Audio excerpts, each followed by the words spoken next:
আসসালামু আলাইকুম।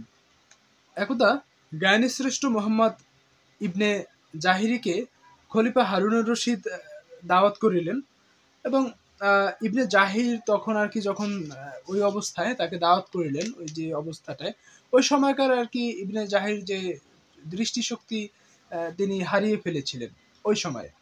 খাওয়া দাওয়ার পরে খলিফা জিজ্ঞাসা করলেন, হুজুর বলিতে পারেন আপনার হাত কে ধোয়াইছে?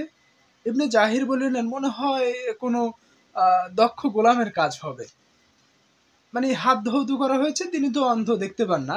তার হাতটা কে ধৌত করেছে এটা যখন জিজ্ঞেস করলেন, তখন তিনি উত্তরে বললেন, কোনো দক্ষ গোলামের কাজ হবে।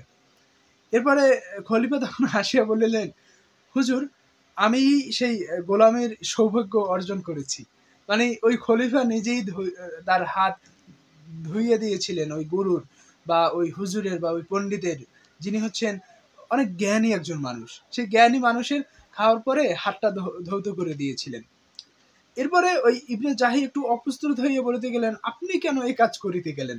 তখন খলিফা তার উত্তরে বললেন, আমি এই দুনিয়াবাসীকে এটাই বোঝাতে চাই যে একজন জ্ঞানীর মর্যাদা এই আমার এই আভিজাত্য, এই সম্পদ, এই সব কিছুর চাইতেও বেশি।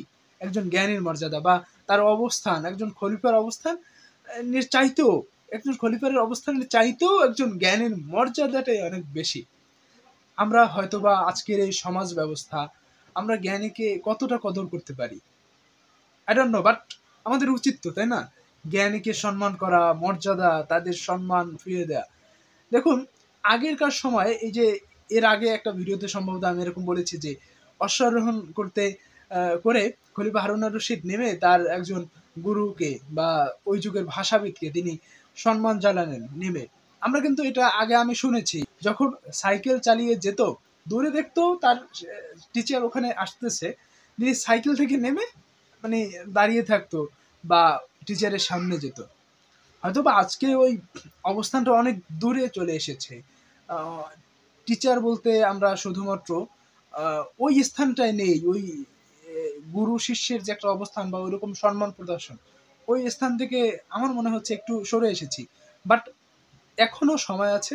আমি আমার টিচারদের অনেক পর্যন্ত সম্মান করার চেষ্টা করি। আপনিও আপনার অবস্থান থেকে আপনার যারা শিষ্য, আপনার গুরু, তাদেরকে সম্মান করুন।